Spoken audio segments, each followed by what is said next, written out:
Hi guys!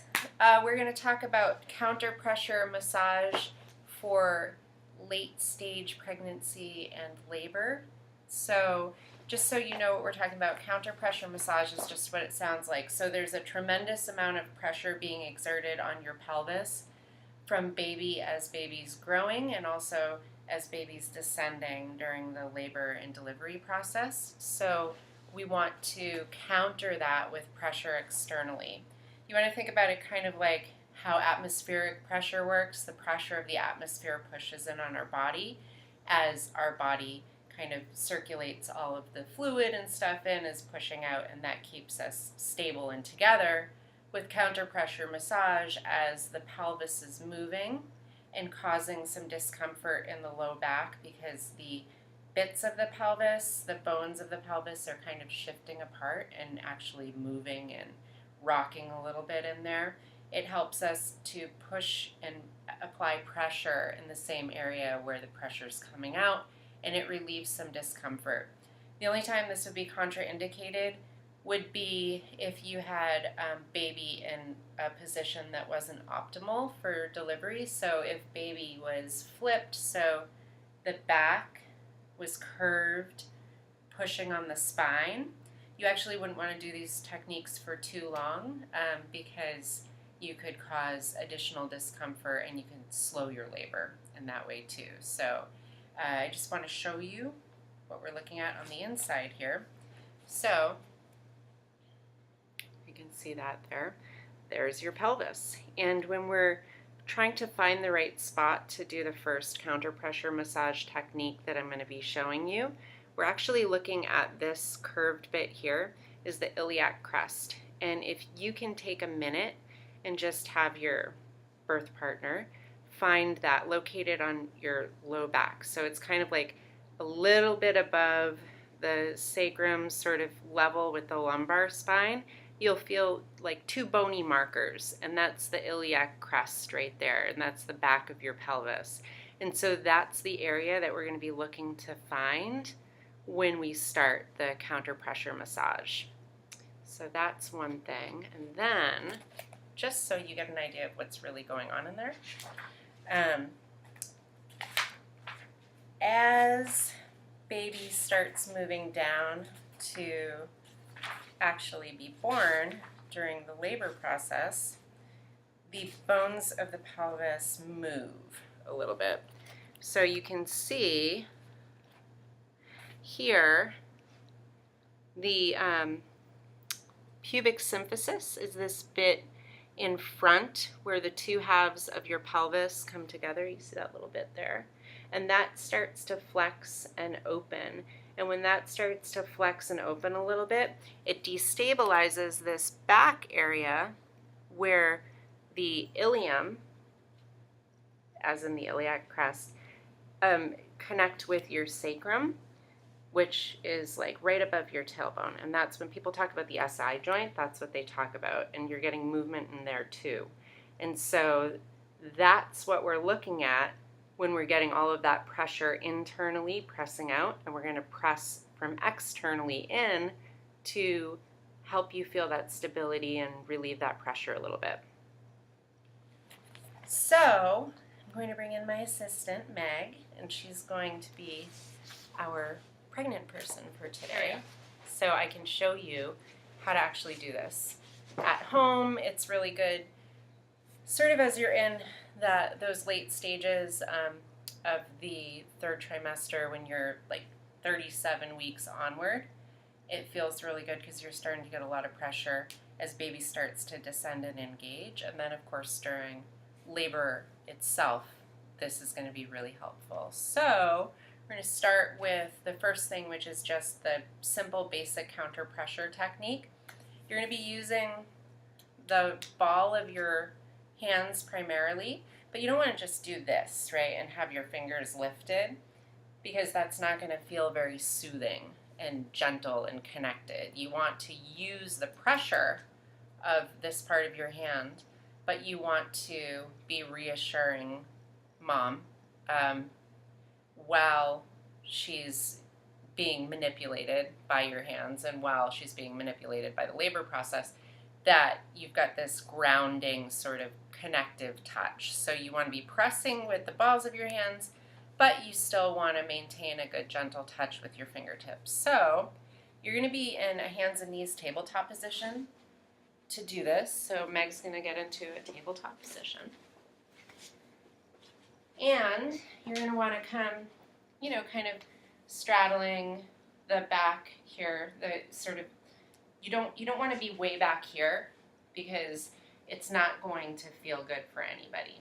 So you want to kind of be up here, nice and close, and you're going to find those bony markers that we were talking about. So if you're having kind of a hard time finding it, you can come down to feel sort of where the tailbone is, and then you can palpate usually the sacrum, that little triangle-shaped bit of fused vertebra at the base of your spine, and then that's your sacrum. Your ilium comes in at the SI joint, the sacroiliac joint, and then you're going to put the balls of your hands kind of right above the SI joint on the iliac crest. And from there, get a little bend in your knees, because birth partners are going to be doing this a lot, and so it actually can get pretty tiring. So you're going to want to get a little bend in your knees, and you're going to not press down, but you're going to press in and out. So you're going to press down and drag out, because what we're doing here is we're applying additional pressure, because as baby's moving down and putting a lot of pressure on the tailbone this way, we're putting pressure on the tailbone this way, but we're also moving out this way, so you're doing like this motion, okay? Because that is allowing you to put the pressure right on those stressed areas, but also to help ease that movement that's going on in the SI joints back there. So you're pressure and dragging open, and it really helps to relieve that like cramped, balled up feeling back there. So you can do this during contractions, is great. You can do this at the end of pregnancy. You can be doing this in the evenings. Thank you, Meg. And you can kind of make it a practice, maybe part of your bedtime ritual. You're going to want to just maintain that contact for a minute. And remember, when you're in labor, your contractions are going to be like 45 seconds to a minute, with the most intense part being in the middle there for about, anywhere from 35, 40 seconds to 45, 50 seconds. And so during that really intense part of the contraction, you're going to want to maintain steady, even pressure, and so it's a good idea to start practicing before you get to the main event.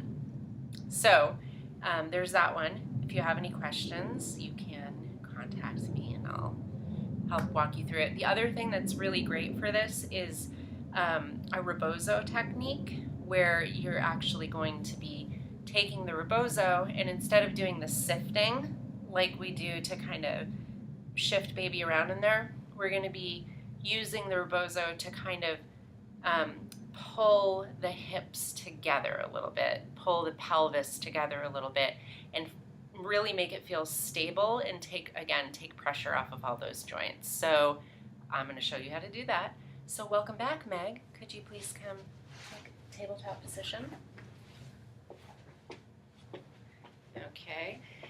And so using your rebozo or your scarf, whatever you've got, you want to kind of have enough fabric that you can make a cradle for the hips, but not opened completely like you would do if you were going to be cradling the entire belly area. So we're going to have, maybe like that.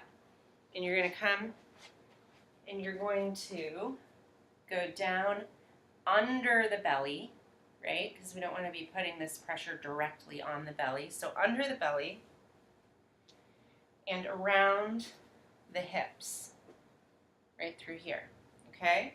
And then you're going to take the rebozo, cross it over itself, like, let's see if you can see this way. So So like this. So you're going to have one end in one hand, one end in another. Right around the hips. And you're going to use all your good arm strength, right? I'll get a lot of good arm strength. And you're going to pull opposite directions. And you can even lean back into this a little bit. You just don't want to pull mom over, have her lose her balance. So you can do this again. You can do this throughout the entirety of a contraction. It is tiring on the arms, so you do want to make sure that you practice this a little bit. Or you can just do it, again, as part of your evening ritual. Thank you, Meg. Mm-hmm. As you're getting ready for bed, as you're doing whatever self-care birth preparations you're doing for yourself, you can kind of practice that, get a feel for what angles feel good and what don't. I can tell you, as a non-pregnant person, it feels really good. So it's something that you could do with anybody, but it should be helpful. So there you go, Counter Pressure Massage 101. I hope this was helpful, and good luck.